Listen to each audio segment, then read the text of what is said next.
and welcome back to the Blackboard Black Belt Achievement Series, the Cool Communicator Part 3.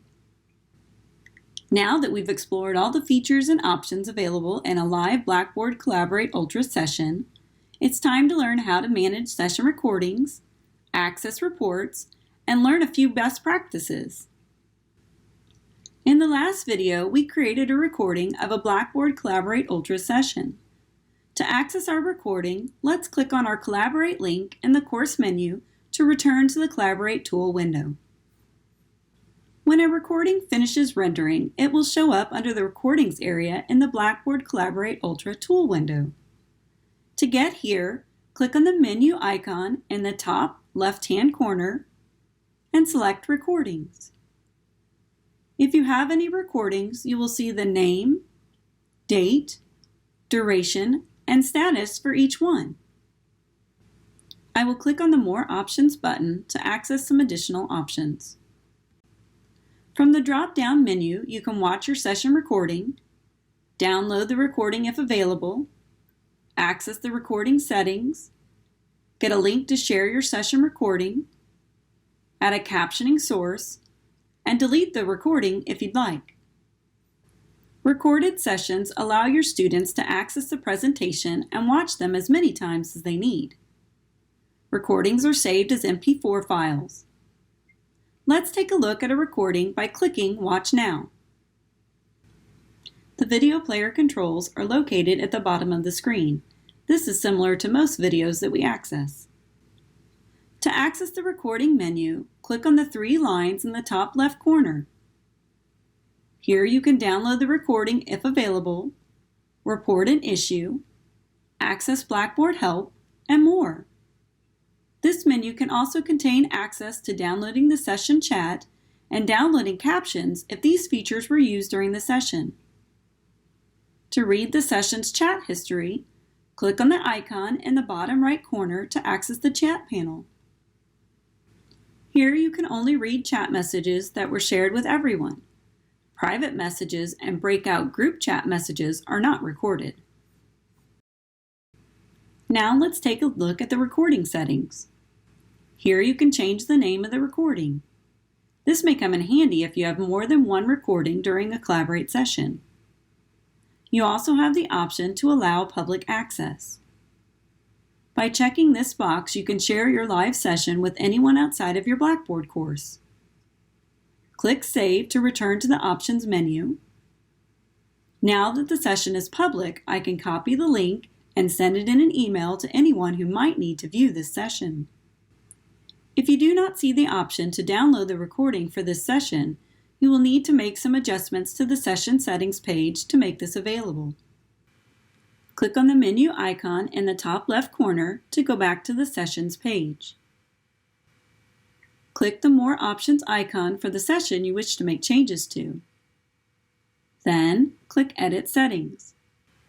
Under Session Settings, make sure that the Allow Recording Downloads box is checked, and click Save. From the More Options menu, we can also view reports for the session. Click View Reports to access the reports list.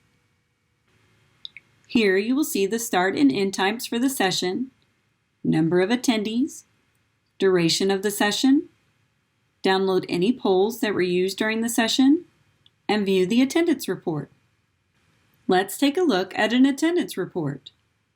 Click the link next to the report you'd like to view. From here, you will see the name of each attendee, their role, attendee type, when they first joined the session, when they left the session, the total time they were in the session, and the number of times they joined the session. The attendance report also provides some additional session details. Under Tools, you can export your report to make it printable or save it as a spreadsheet. Now that we know how to create a session, access the features and options available during a live session, and manage a Collaborate session, it's time to discuss a list of some of the best practices for using Blackboard Collaborate Ultra. First, always use recommended and supported browsers.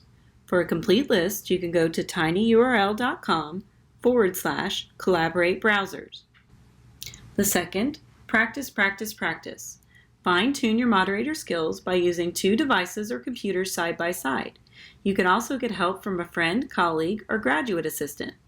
The more comfortable you are, the easier it will be to function in a live session. The third, prepare content ahead of time. Create presentation slides, instructor notes, and plan on using multimedia and application sharing to reinforce content. Don't just expect interaction to happen, you should design it right into your lesson plan. Your instructor notes should include what you want to say and do on each screen. Your notes could also include suggested questions to promote discussion and interaction. The fourth, plan to join early. It starts things off right when you can greet your participants as they join. It will also give you ample time to load content and set up your camera and microphone. The fifth, set up your camera and microphone at the beginning of each session. Running a setup before each session ensures your audio and video are working properly, even if you just left a session.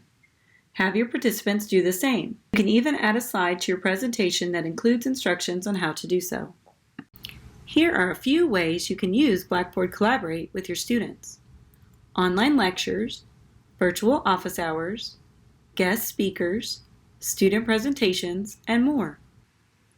That concludes our Cool Communicator course of the Blackboard Black Belt Achievement Series. Now for a quick recap.